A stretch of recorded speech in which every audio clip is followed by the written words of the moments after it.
Ele olhou para os céus e agradeceu a Deus. E se eu te dissesse que uma menina de família nobre foi sequestrada e vendida como escrava, mas seu pai nunca parou de procurá-la?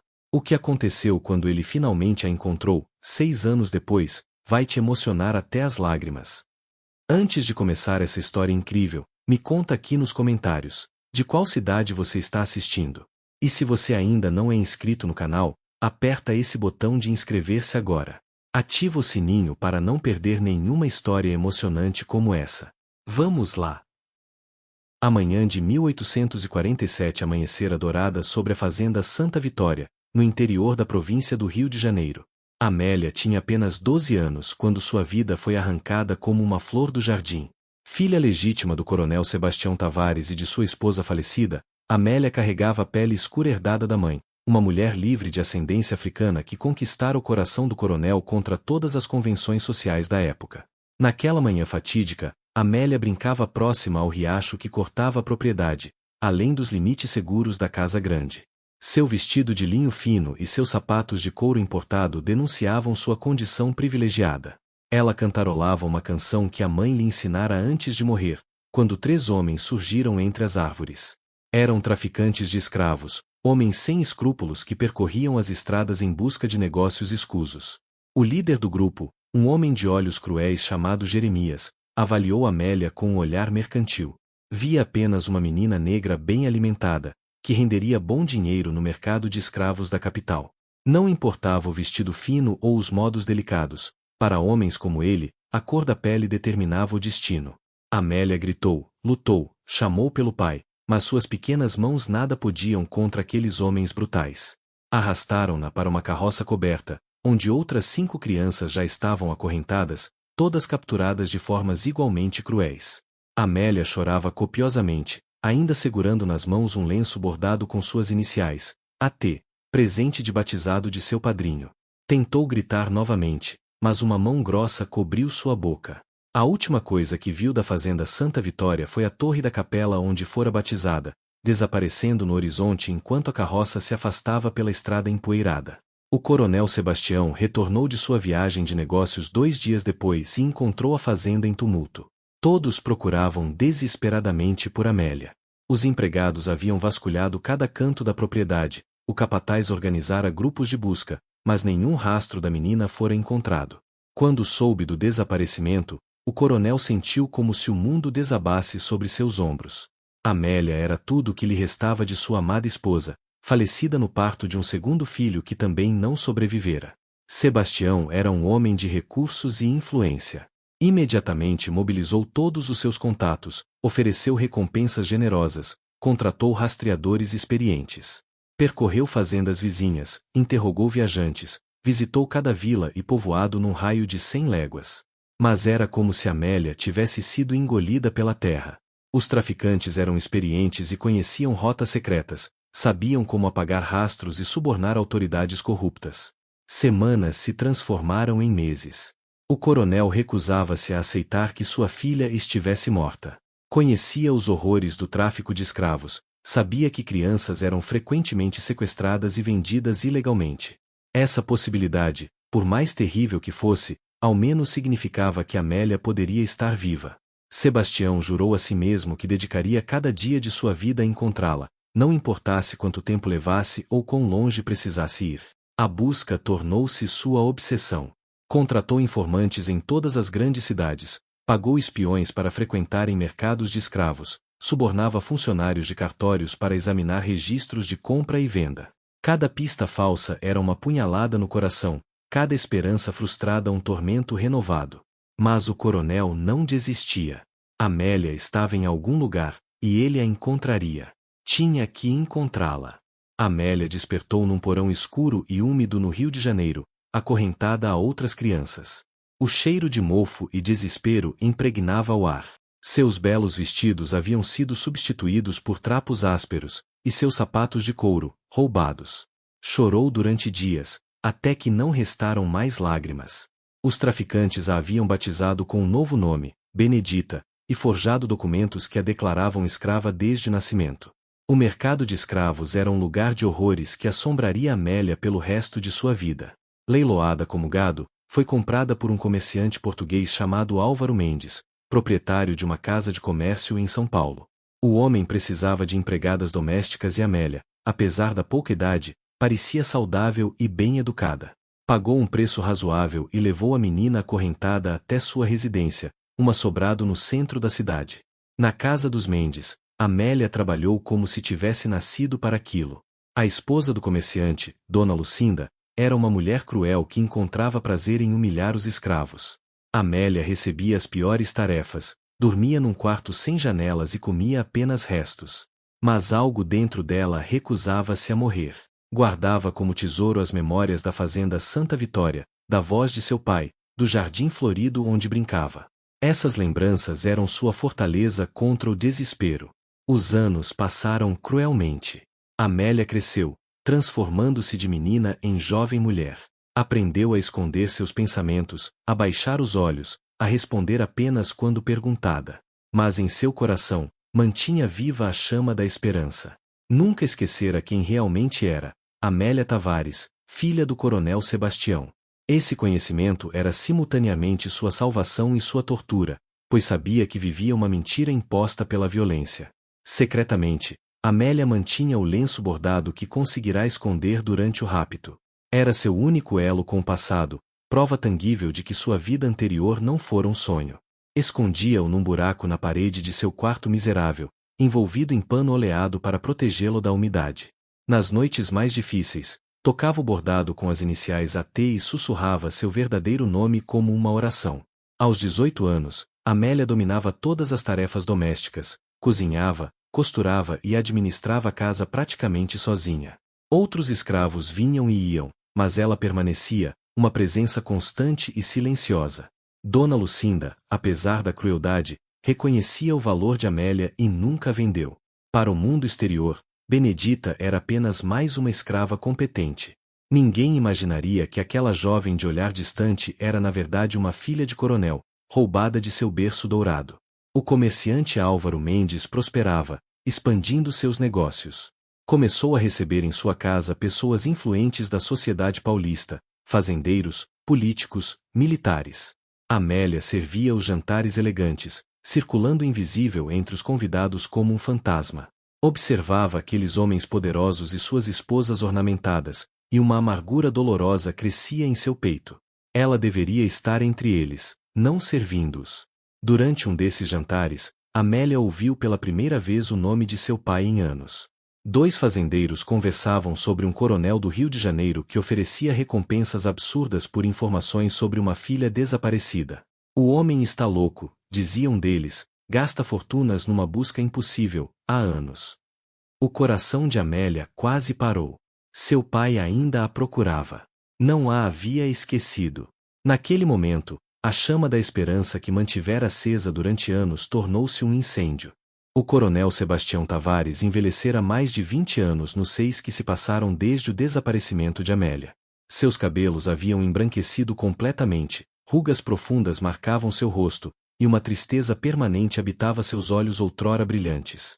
A fazenda Santa Vitória continuava próspera sob sua administração, mas ele não encontrava alegria em nada.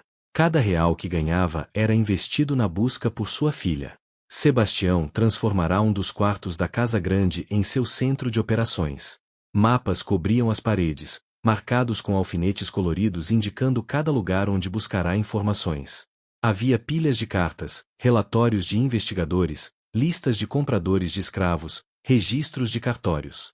O coronel estudava cada documento meticulosamente, procurando padrões, pistas que outros poderiam perder.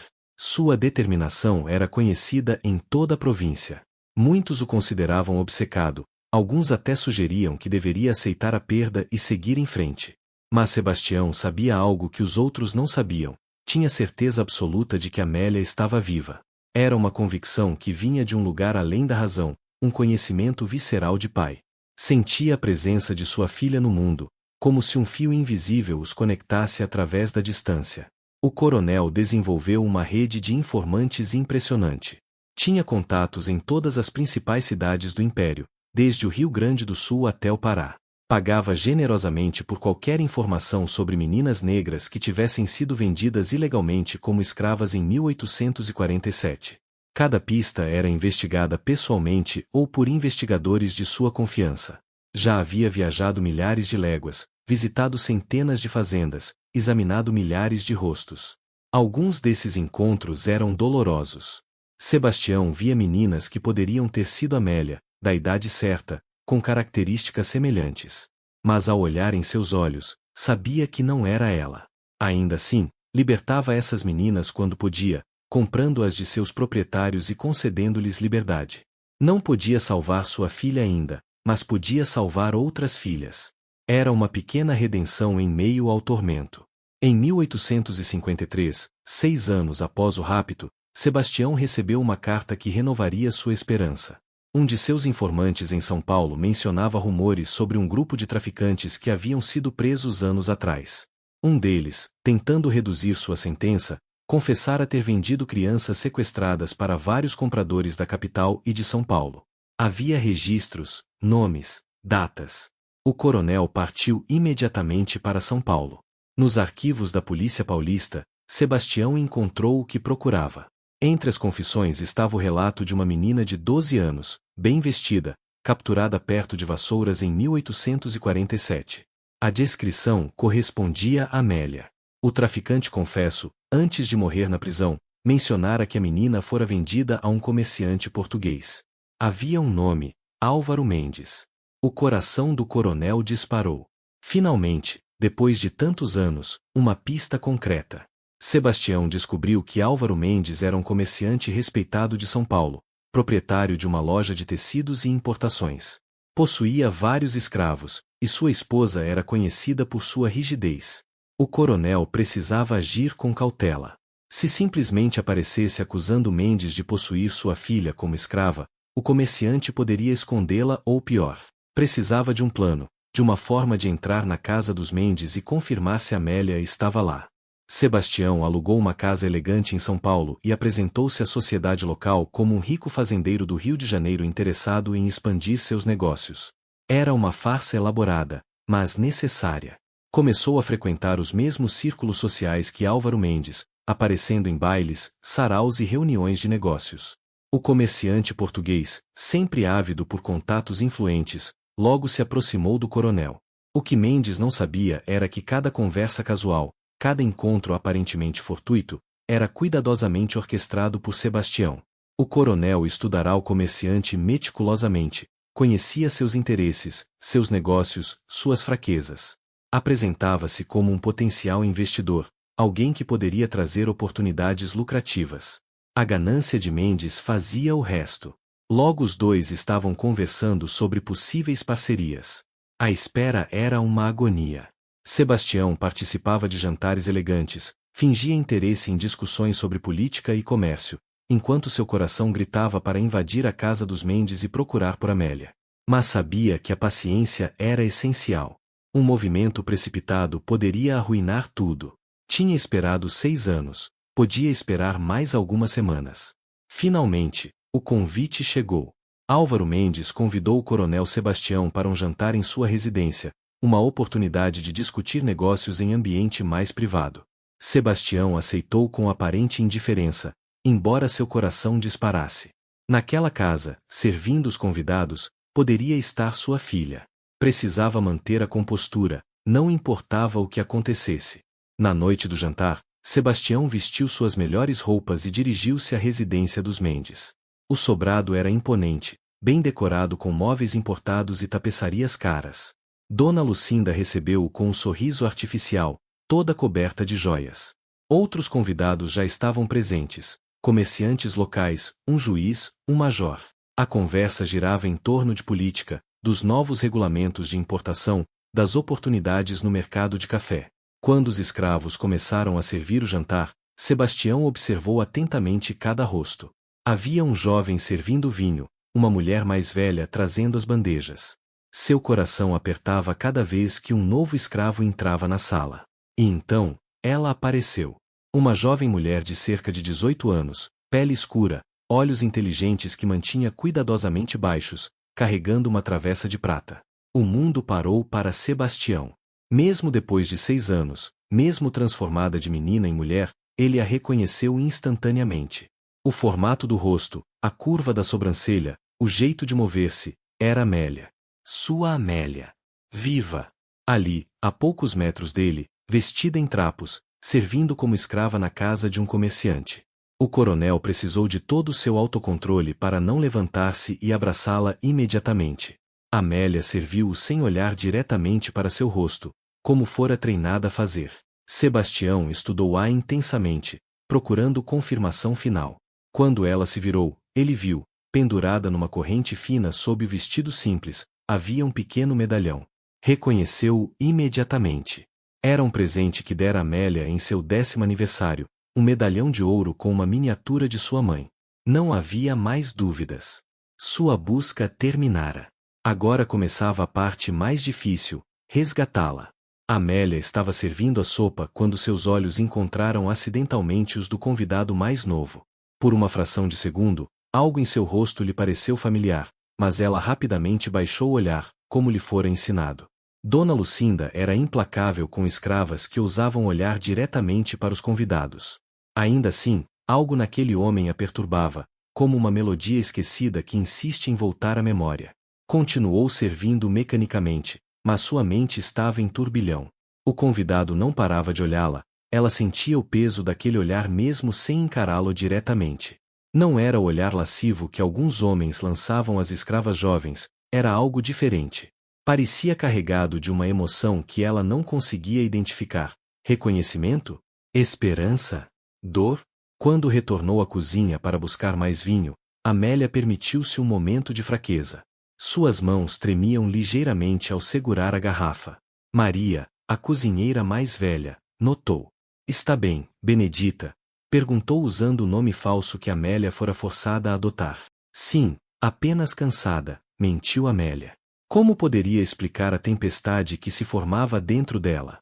Voltou ao salão de jantar e continuou seu trabalho silencioso. O jantar prosseguia com conversas sobre negócios e política. Os homens riam alto, as mulheres conversavam em tons mais discretos. Era um mundo do qual Amélia participava apenas como sombra, uma presença funcional e invisível. Mas desta vez, sentia-se observada por aquele homem de cabelos brancos e olhos penetrantes. O coronel Sebastião, por sua vez, lutava para manter a compostura. Queria gritar para todos na sala quem aquela jovem realmente era.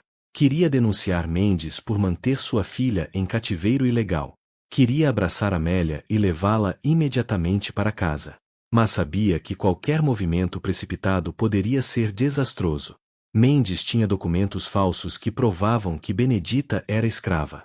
Sem provas concretas, seria a palavra de Sebastião contra a documentação. Durante o jantar, Sebastião começou a executar seu plano.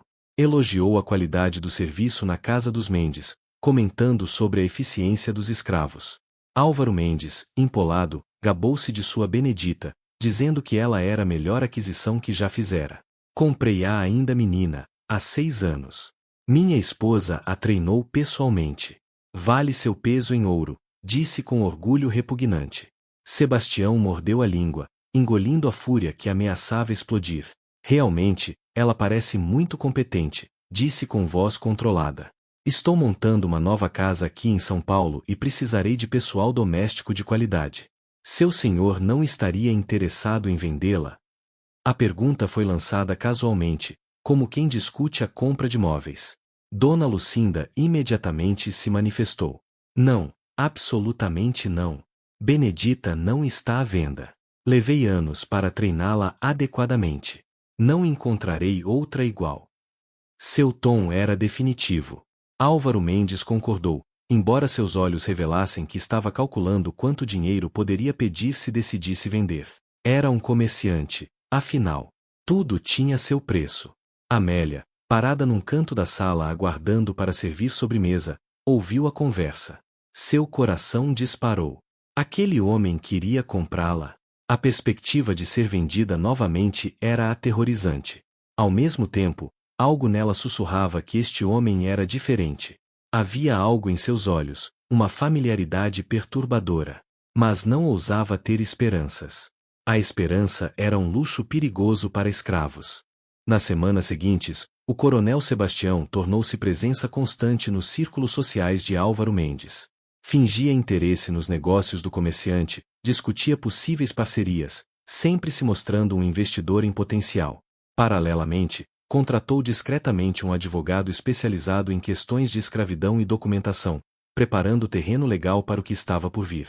Sebastião descobriu que Mendes estava com dificuldades financeiras. Seus negócios de importação sofreram com novos regulamentos alfandegários, e ele havia feito investimentos ruins em terra. O comerciante precisava de capital urgentemente, mas era orgulhoso demais para admitir publicamente. Era a fraqueza que Sebastião precisava, a abertura para pressionar sem despertar suspeitas. O coronel começou a oferecer a Mendes oportunidades de negócios aparentemente lucrativas, todas exigindo investimento inicial do comerciante. Sebastião fingia estar testando a seriedade de Mendes como parceiro. O português, desesperado para não perder um potencial investidor rico, gastava dinheiro que não tinha, afundando-se mais em dificuldades. Era uma manipulação cruel, mas Sebastião não sentia remorso. Este homem mantinha sua filha como escrava. Amélia observava tudo de seu lugar silencioso nas sombras. Via o misterioso fazendeiro tornando-se cada vez mais presente na casa, sempre trazendo negócios e conversas. Notava também o estresse crescente de Álvaro Mendes, que ficava mais irritadiço e nervoso a cada dia. Dona Lucinda descontava o mau humor do marido nos escravos, tornando-se ainda mais cruel.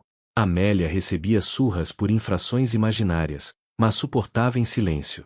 Uma noite, enquanto servia vinho durante outra reunião de negócios, Amélia deixou acidentalmente cair uma gota na mesa.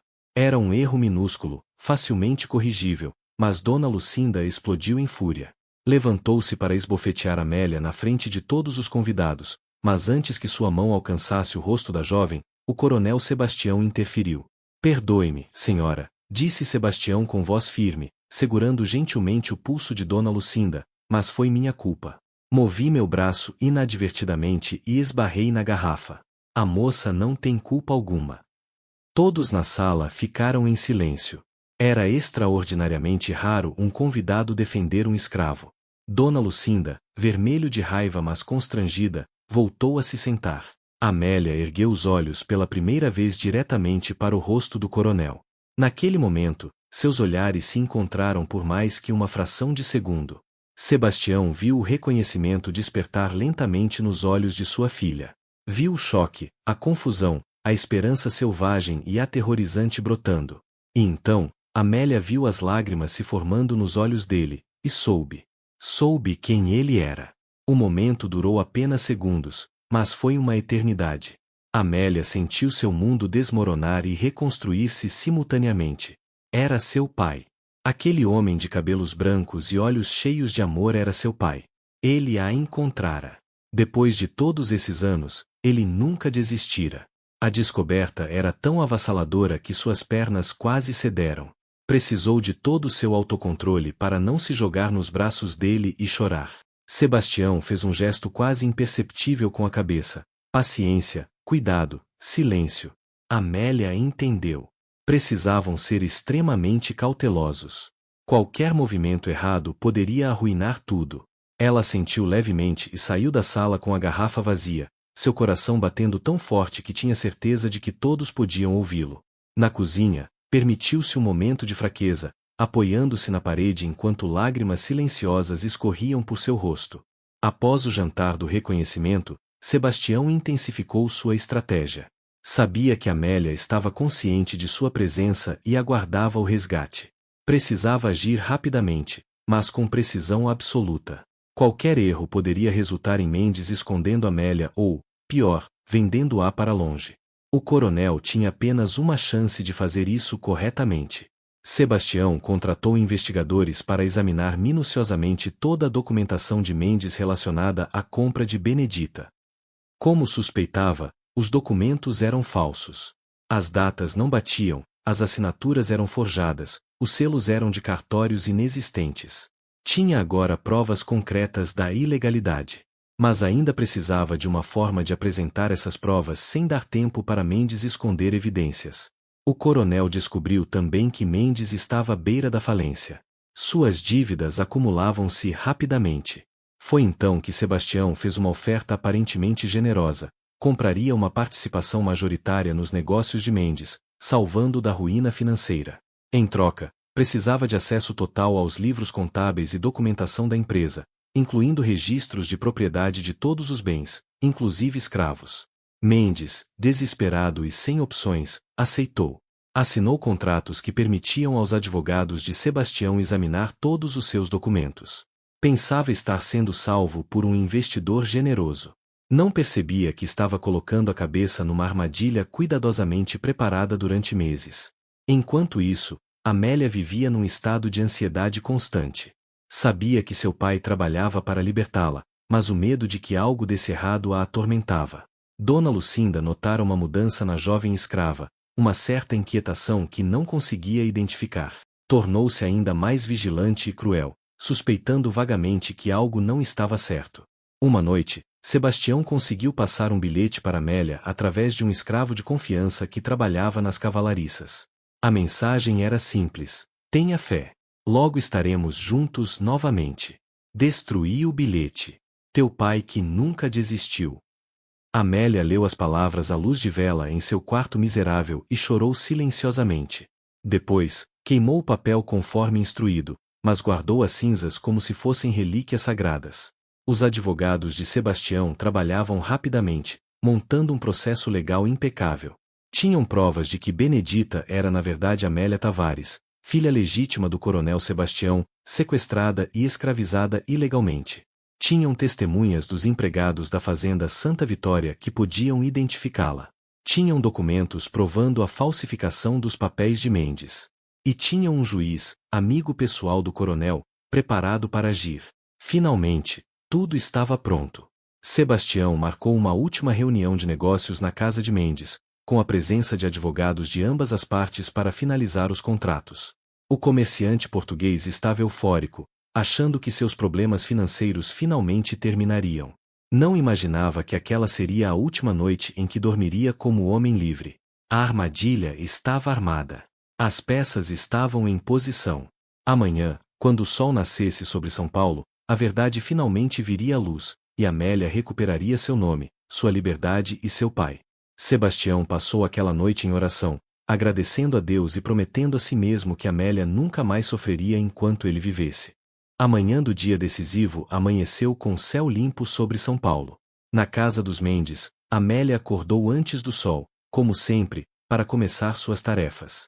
Não sabia que este seria seu último dia como escrava. Seu coração estava pesado com uma mistura de esperança e medo. Havia aprendido da maneira mais dura a não confiar em esperanças. Às 10 da manhã, o coronel Sebastião chegou à residência dos Mendes acompanhado de seus advogados, do juiz Silva Rodrigues e de oficiais de polícia. Álvaro Mendes recebeu-os confuso, sem entender a presença das autoridades. Pensei que viríamos apenas finalizar nossos contratos de negócios, disse nervosamente. Temos negócios mais importantes a tratar, respondeu o juiz com voz solene. Senhor Mendes, o senhor está sendo acusado de manter uma pessoa livre em cativeiro ilegal, falsificação de documentos e tráfico de pessoa escravizada ilegalmente. Estas são acusações gravíssimas. A cor fugiu do rosto do comerciante. Dona Lucinda, presente na sala, começou a gritar indignada. Sebastião finalmente pôde falar as palavras que aguardara 6 anos para pronunciar. A escrava que o senhor conhece como Benedita é na verdade minha filha, Amélia Tavares, sequestrada de minha propriedade em 1847 quando tinha 12 anos. Tenho provas irrefutáveis de sua identidade e da falsificação de seus documentos de propriedade. Os advogados apresentaram meticulosamente cada prova, o relato detalhado do rapto, os documentos forjados de Mendes, as irregularidades nos registros de compra, testemunhos de empregados da fazenda Santa Vitória. Mendes tentou protestar, mas sua voz soava fraca e desesperada. Ele sabia que estava perdido. Tragam a moça chamada Benedita imediatamente, ordenou o juiz. Um dos oficiais foi buscá-la. Amélia estava na cozinha quando chamaram. Seu coração quase parou. Era o momento. Caminhou até a sala com pernas trêmulas, mantendo os olhos baixos por hábito, até que ouviu a voz amada de seu pai. Amélia, disse Sebastião com voz embargada, minha filha, pode erguer a cabeça. Você é livre. Sempre foi livre. Pela primeira vez em 6 anos, Amélia levantou a cabeça completamente, sem medo, sem submissão. Olhou diretamente para seu pai, e as lágrimas que contivera durante tanto tempo finalmente se libertaram. Pai, sussurrou ela, e a palavra que não pronunciara em 6 longos anos saiu como um soluço. Pai. Sebastião não conseguiu mais se conter. Atravessou a sala e abraçou sua filha, apertando-a contra o peito enquanto ambos choravam. 6 anos de dor, separação e busca incansável culminavam naquele abraço. Os oficiais, os advogados, até mesmo o juiz sentiram lágrimas em seus olhos. Dona Lucinda tentou protestar, gritando que Benedita era propriedade legal deles, mas o juiz a silenciou severamente. A senhora, junto com seu marido, será investigada por cumplicidade neste crime hediondo. A jovem senhora Amélia Tavares é e sempre foi uma pessoa livre. Vocês a mantiveram em cativeiro ilegal, roubaram-lhe 6 anos de vida. Preparem-se para enfrentar a justiça. Álvaro Mendes foi preso ali mesmo, algemado e levado sob acusação de escravização ilegal. Suas propriedades foram confiscadas para pagar as reparações. Dona Lucinda foi detida para interrogatório. A casa que fora uma prisão para Amélia durante 6 anos agora via seus carcereiros sendo levados pela justiça. Era uma reversão de destinos que parecia quase impossível. Sebastião envolvia Amélia em seu abraço protetor enquanto os oficiais faziam seu trabalho. Perdoe-me, dizia ele repetidamente, perdoe-me por não ter conseguido protegê-la, por ter demorado tanto para encontrá-la. Amélia, chorando copiosamente, segurava o rosto de seu pai entre as mãos. Você me encontrou, pai. Nunca desistiu. Isso é tudo que importa. O juiz apresentou oficialmente os documentos restaurando a identidade legal de Amélia. Ela não era mais Benedita, a escrava. Era novamente Amélia Tavares, filha livre de família nobre. Recebeu de volta não apenas seu nome, mas sua dignidade, sua história, sua vida. O coronel fez questão de que cada documento fosse assinado ali mesmo, oficializando sua liberdade imediatamente. Antes de deixar a casa dos Mendes pela última vez, Amélia foi ao quarto miserável onde passará 6 anos. Recuperou da parede o lenço bordado que guardara como tesouro, o único elo com seu passado. Mostrou ao pai, que o reconheceu imediatamente e chorou ainda mais. Depois, Amélia olhou ao redor do quarto escuro uma última vez, disse adeus mentalmente àquela vida de sofrimento, e caminhou para fora como mulher livre. A viagem de volta para a fazenda Santa Vitória levou uma semana. Sebastião não queria apressar Amélia, que precisava de tempo para processar tudo o que acontecerá. Hospedaram-se nas melhores estalagens, e o coronel comprou para a filha os vestidos mais finos, as joias mais belas. Mas Amélia estava mais interessada em conversar, em reconectar-se com seu pai, em ouvir sobre todos os anos de busca. Sebastião contou-lhe sobre cada lugar que visitará, cada pista que seguirá, cada noite em que chorara pensando nela. Contou sobre como mantivera seu quarto exatamente como estava no dia do rapto, sobre como rezava todos os dias para encontrá-la viva. A dedicação absoluta de seu pai comovia Amélia profundamente. Ela, por sua vez, compartilhou suas memórias dos anos em cativeiro, as humilhações, as dores, mas também como mantivera viva a esperança. Quando finalmente avistaram a fazenda Santa Vitória no horizonte, Amélia começou a chorar novamente. Era exatamente como lembrava, a casa grande branca, a capela com sua torre, os jardins floridos, o riacho onde brincava antes do rapto. Era como voltar no tempo, exceto que ela não era mais a menina de 12 anos que partirá. Era uma jovem mulher de 18, marcada por experiências que a transformaram. A notícia do retorno de Amélia chegará antes deles. Quando a carruagem se aproximou da casa grande, todos os empregados da fazenda estavam reunidos para recebê-la. Muitos choravam abertamente, aqueles que conheceram a menina Amélia e nunca perderam a esperança de revê-la. Foi uma celebração emocionante, com abraços, lágrimas e orações de agradecimento. Nos dias seguintes, Amélia reaprendeu a viver como pessoa livre. Era estranho no início, não precisar pedir permissão para tudo, não ter que baixar os olhos, poder caminhar livremente pelos jardins. Algumas noites acordava em pânico, pensando que tudo fora um sonho e que ainda estava na casa dos Mendes. Mas seu pai estava sempre lá para confortá-la, lembrando-a de que estava segura e livre. Sebastião contratou professores particulares para Amélia. Ela havia sido privada de educação formal durante os anos em cativeiro, mas era inteligente e ansiosa por aprender. Estudou literatura, matemática, música, idiomas. Florescia como uma planta que finalmente recebe sol após anos na sombra. O coronel observava com orgulho cada conquista de sua filha.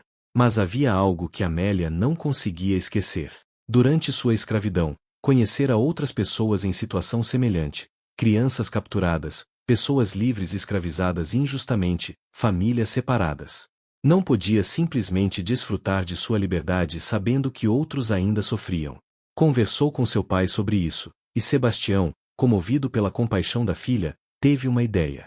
Juntos, pai e filha estabeleceram uma organização dedicada a encontrar e libertar pessoas livres que haviam sido escravizadas ilegalmente. Usaram a fortuna e os contatos de Sebastião, combinados com a experiência pessoal e determinação de Amélia. Contrataram investigadores, advogados, trabalharam com abolicionistas. Em 5 anos, conseguiram libertar mais de 100 pessoas, reunindo dezenas de famílias separadas. O trabalho de Amélia tornou-se conhecido em toda a província. Ela transformou sua dor em propósito, sua tragédia em missão. Tornou-se uma voz poderosa contra a injustiça, respeitada tanto por sua coragem quanto por sua compaixão. Muitos a procuravam pedindo ajuda, e ela nunca recusava. Cada pessoa que libertava era uma vitória contra o sistema que a escravizara. Em 1860, 7 anos após sua libertação, Amélia conheceu Daniel, um advogado abolicionista que trabalhava em casos semelhantes ao seu. Ele ficou impressionado com sua inteligência e dedicação. Ela admirou sua paixão pela justiça. O amor floresceu naturalmente entre duas pessoas que compartilhavam os mesmos valores e propósitos. Casaram-se na capela da fazenda Santa Vitória, com o coronel Sebastião chorando de alegria. Amélia e Daniel tiveram 4 filhos, que cresceram ouvindo a história de sua mãe e avô. Sebastião viveu para conhecer todos os seus netos, encontrando na família reconstruída a redenção para os anos perdidos. Em seus últimos dias, segurando a mão de Amélia, disse: valeu a pena cada dia de busca, cada légua percorrida, cada lágrima derramada. Você está aqui, livre e feliz. Posso partir em paz. A história de Amélia Tavares tornou-se lendária. Falava-se da menina nobre que sobreviveu à escravidão, do pai que nunca desistiu, da justiça finalmente prevalecendo. Mas Amélia nunca contou sua história para glorificar-se. Contava-a para lembrar ao mundo que cada pessoa escravizada tinha um nome, uma família, uma história. Que atrás de cada rosto havia uma alma humana merecedora de liberdade e dignidade. Quando a abolição finalmente chegou ao Brasil em 1888, Amélia tinha 53 anos. Chorou de alegria naquele dia, sabendo que o pesadelo que viverá nunca mais poderia ser imposto legalmente a ninguém. Seu trabalho de décadas ajudara a preparar o terreno para aquele momento histórico. Naquela noite, visitou o túmulo de seu pai e sussurrou: vencemos, pai. Finalmente vencemos. Amélia viveu até os 82 anos, cercada de filhos, netos e bisnetos. Passou seus últimos anos escrevendo suas memórias, não como registro de sofrimento, mas como testamento de resistência, amor e esperança. Suas últimas palavras foram: nunca desistam. O amor encontra caminho mesmo através da escuridão mais profunda. A fazenda Santa Vitória permaneceu na família por gerações, transformada por Amélia em refúgio para pessoas necessitadas e centro de educação para jovens negros. Até hoje, visitantes podem ver o quarto onde Sebastião manteve viva a memória de sua filha perdida, agora transformado em museu. Na parede, emoldurado, está o lenço bordado com as iniciais AT, símbolo de identidade preservada contra todas as probabilidades. E assim, a história da menina que foi arrancada de seu lar e transformada em escrava, mas que recuperou não apenas sua liberdade mas também seu propósito, continua inspirando todos que a conhecem. É uma história de injustiça e redenção, de perda e reencontro, de desespero e esperança triunfante. Acima de tudo, é um testamento do poder do amor incondicional e da determinação inabalável, forças capazes de superar até mesmo as mais terríveis injustiças.